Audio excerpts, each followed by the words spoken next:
ناظرین، حضرت سلیمان علیہ السلام اللہ تعالیٰ کے برگزیدہ نبی اور حضرت داؤد علیہ السلام کے فرزند ارجمند ہیں۔ اللہ تعالیٰ نے آپ کو پوری دنیا کی بادشاہت عطا فرمائی تھی۔ حضرت سلیمان علیہ السلام زمین کے مشارق و مغارب کے مالک تھے۔ آپ علیہ السلام نے اہل دنیا اور اس کی تمام مخلوقات پر تقریباً 750 سال تک حکومت کی۔ اس کے ساتھ ساتھ آپ علیہ السلام کو ہر جاندار چیز کی زبان کا علم بھی عطا فرمایا گیا تھا۔ آج کی ویڈیو میں ہم آپ کو حضرت سلیمان علیہ السلام کی بادشاہت اور آپ علیہ السلام کی حیات مبارکہ کے ایمان افروز واقعات تفصیل سے بتائیں گے۔ ناظرین، حضرت سلیمان علیہ السلام کا سلسلہ نسب حضرت ابراہیم علیہ السلام سے جا ملتا ہے۔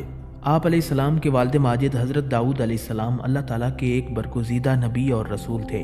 آپ علیہ السلام کی والدہ ماجدہ سے متعلق بہت کم معلومات دستیاب ہیں۔ ابن ماجہ میں ایک حدیث شریف موجود ہے جس میں رسول اکرم صلی اللہ تعالیٰ علیہ وسلم نے ارشاد فرمایا، حضرت سلیمان بن داؤد علیہ السلام کی والدہ نے ایک دفعہ نصیحت فرمائی، اے میرے بیٹے، رات بھر سوتے نہ رہا کرو، اس لیے کہ رات کے اکثر حصے کو نیند میں گزارنا انسان کو قیامت کے دن اعمال خیر سے محتاج بنا دیتا ہے۔ قرآن مجید کی 7 سورتوں میں 16 مقامات پر حضرت سلیمان علیہ السلام کا تذکرہ کیا گیا ہے۔ حضرت سلیمان علیہ السلام کو اللہ تعالیٰ نے علم و حکمت، فہم و فراست، فطانت و ذہانت اور بے پناہ قوت فیصلہ سے نوازا تھا۔ ایک مرتبہ حضرت داؤد علیہ السلام کے دربار میں 2 افراد ایک مقدمہ لے کر حاضر ہوئے۔ ان میں ایک بکری والا اور دوسرا کسان تھا۔ کسان نے دعویٰ کیا کہ اس شخص کی بکریوں نے میرے کھیت میں گھس کر اسے تباہ و برباد کر ڈالا۔ حضرت داؤد علیہ السلام نے اپنے علم اور تجربے کے پیش نظر فیصلہ دیا کہ کھیتی کا نقصان بکریوں کے ریوڑ کی قیمت کے برابر ہے، لہٰذا بکریوں کا پورا ریوڑ بطور تاوان مدعی کو دے دیا جائے۔ فریقین عدالت سے باہر نکلے تو دروازے پر نوعمر حضرت سلیمان علیہ السلام سے ملاقات ہو گئی۔ انہوں نے مقدمے کے بارے میں دریافت کیا اور فیصلہ سن کر دونوں کو لے کر والد ماجد کی خدمت میں حاضر ہوئے اور گزارش کی، اگر اجازت ہو تو میں اس فیصلے کے متعلق اپنی رائے پیش کروں۔ اجازت ملنے پر حضرت سلیمان علیہ السلام بولے، اے اللہ کے نبی، آپ بکریاں کھیت والے کو دے دیں تاکہ وہ ان سے فائدہ اٹھاتا رہے، اور کھیت کی زمین بکریوں والے کے سپرد کر دیں کہ وہ اس میں کاشت کر کے کھیت کو اسی حالت میں دوبارہ لے آئے جیسا بکریوں کے چرنے سے پہلے تھا، پھر کھیت واپس کسان کو دے دیں اور بکریاں بکری والے کو۔ حضرت داؤد علیہ السلام کو یہ فیصلہ بہت پسند آیا۔ اس فیصلے کا ذکر قرآن مجید کی سورہ انبیاء میں کیا گیا ہے۔ اور داؤد اور سلیمان کو یاد کیجئے کہ جب وہ کھیت کے معاملے میں فیصلہ کر رہے تھے کہ کچھ لوگوں کی بکریاں رات کو چر گئی تھیں، اور ہم ان کے فیصلے میں موجود تھے اور ہم نے اس کا صحیح فیصلہ سلیمان کو سمجھا دیا تھا۔ ایک مرتبہ 2 عورتیں حضرت سلیمان علیہ السلام کے سامنے پیش ہوئیں۔ مقدمہ یہ تھا کہ دونوں عورتیں ایک نو مولود بچے کی دعوے دار تھیں۔ ایک نے بتایا کہ چند دن کے وقفے سے ہم دونوں کے بطن سے لڑکے پیدا ہوئے۔ دوسری عورت کے بچے کو بھیڑیا لے گیا۔ اس عورت نے ایک منصوبے کے تحت میرے بچے کو اٹھا لیا اور مشہور کر دیا کہ بھیڑیا میرے بچے کو لے گیا ہے۔ حضرت سلیمان علیہ السلام نے جلاد کو حکم دیا کہ تلوار سے بچے کے 2 ٹکڑے کر دے اور بچہ دونوں عورتوں میں آدھا آدھا تقسیم کر دیا جائے۔ یہ عجیب و غریب فیصلہ سننے کے بعد بچے کی اصل ماں تڑپ اٹھی۔ بے قراری کے عالم میں اس نے رو کر کہا، نہیں نہیں، یہ بچہ اسی عورت کا ہے، اسے دے دیا جائے۔ حضرت سلیمان علیہ السلام نے مامتا کے جذبے سے سرشار اصلی ماں کو اس کا بچہ دلا دیا۔ حضرت داؤد علیہ السلام کے اور بھی بیٹے تھے جو اقتدار کے خواہش مند تھے۔ حضرت سلیمان علیہ السلام کے ایک بھائی ابو سلوم نے، جس کا اثر و رسوخ بہت زیادہ تھا، جوڑ توڑ کر کے باپ کے خلاف بغاوت کر دی۔ بغاوت اس زور و شور کی تھی کہ حضرت داؤد علیہ السلام کو یروشلم چھوڑنا پڑا۔ باپ بیٹے کی فوجیں آمنے سامنے آ گئیں اور نہایت ہولناک جنگ ہوئی جس میں ابو سلوم مارا گیا۔ اس بغاوت کے ختم ہونے کے بعد حضرت داؤد علیہ السلام دوبارہ شہر القدس واپس تشریف لائے۔ پھر حضرت داؤد علیہ السلام کی عمر کے آخری حصے میں دوسرے بیٹے ادوبیر نے تخت شاہی حاصل کرنے کے لیے فوج کشی کر دی۔ ان 2 بغاوتوں کے بعد حضرت داؤد علیہ السلام نے وزیر اعظم اور اراکین سلطنت کے مشورے سے حضرت سلیمان علیہ السلام کی تخت نشینی کا اعلان کر دیا۔ حکمران بننے کے بعد حضرت سلیمان علیہ السلام نے اپنے بھائیوں کو معاف کر دیا۔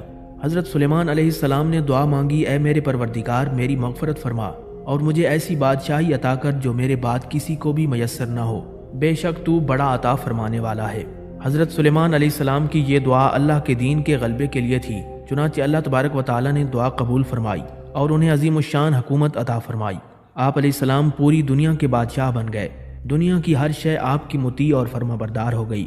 آپ علیہ السلام ہوا کو حکم دیتے تو وہ مہینوں کا سفر گھنٹوں میں طے کر دیتی۔ چرند پرند ہر حکم کی تابعداری کے لیے حاضر ہوتے۔ سرکش جنات ہر وقت ہاتھ باندھے احکامات کی بجاوری کے لیے تیار رہتے اور شیاطین زنجیروں میں جکڑے رہتے۔ حضرت خواجہ حسن بصری رحمۃ اللہ علیہ فرماتے ہیں کہ ہوا کے مسخر کرنے کا واقعہ حضرت سلیمان علیہ السلام کے ساتھ اس وقت پیش آیا جب آپ اپنے لشکری گھوڑوں کے معائنے میں مصروف تھے۔ اسی اثناء میں آپ کی عصر کی نماز فوت ہو گئی۔ چونکہ اس غفلت کا سبب گھوڑے بنے تھے، لہٰذا آپ علیہ السلام نے اپنے ان خوبصورت اور بیش بہا گھوڑوں کو ذبح کر دیا۔ حضرت سلیمان علیہ السلام نے جب اپنی سواری کے جانور قربان کر دیے تو اللہ تعالیٰ نے انہیں اس سے بہتر سواری عطا فرما دی اور ہوا کو مسخر کر دیا۔ ناظرین، حضرت سلیمان علیہ السلام اراکین سلطنت اور لشکر کے ہمراہ تخت پر بیٹھ جاتے اور جدھر آپ کا حکم ہوتا ہوائیں اسی طرف اتنی تیز رفتار سے لے جاتی کہ 1 مہینے جتنی مسافت صبح سے دوپہر تک ایک منزل میں طے ہو جاتی، اور پھر اسی طرح 1 مہینے کی مسافت دوپہر سے رات تک طے ہو جاتی۔ ابن ابی حاتم نے حضرت سعید بن جبیر رضی اللہ تعالیٰ عنہ سے نقل کیا ہے کہ تخت سلیمانی پر 6 لاکھ کرسیاں رکھی جاتی تھیں، جن پر حضرت سلیمان علیہ السلام کے ساتھ اہل ایمان انسان اور ان کے پیچھے اہل ایمان جنات بیٹھتے تھے۔ پھر پرندوں کو حکم ہوتا کہ وہ تخت پر سایہ کر لیں تاکہ آفتاب کی تپش سے تکلیف نہ ہو۔ ہوا اس عظیم الشان تخت کو اٹھا کر جہاں کا حکم ہوتا وہاں پہنچا دیتی۔ بعض روایات میں ہے کہ اس ہوائی سفر کے وقت پورے راستے حضرت سلیمان علیہ السلام سر جھکائے اللہ تبارک و تعالیٰ کے ذکر میں مشغول رہتے تھے۔ ناظرین، اللہ تعالیٰ نے جنات اور شیاطین کو بھی حضرت سلیمان علیہ السلام کے تابع اور فرما بردار بنا دیا تھا، جو نوکروں چاکروں کی طرح آپ کا ہر حکم بجا لاتے۔ وہ آپ علیہ السلام کے لیے سمندر کی تہہ سے قیمتی موتی، ہیرے جواہرات نکال لاتے۔ حضرت سلیمان علیہ السلام کو بڑی اور خوبصورت عمارتیں بنانے کا شوق تھا، چنانچہ وہ آپ علیہ السلام کے حکم پر شاندار عمارتیں بناتے۔ اگر ان میں سے کوئی سرکشی کرتا تو حضرت سلیمان علیہ السلام اسے سزا دیتے اور زنجیروں میں جکڑ دیتے۔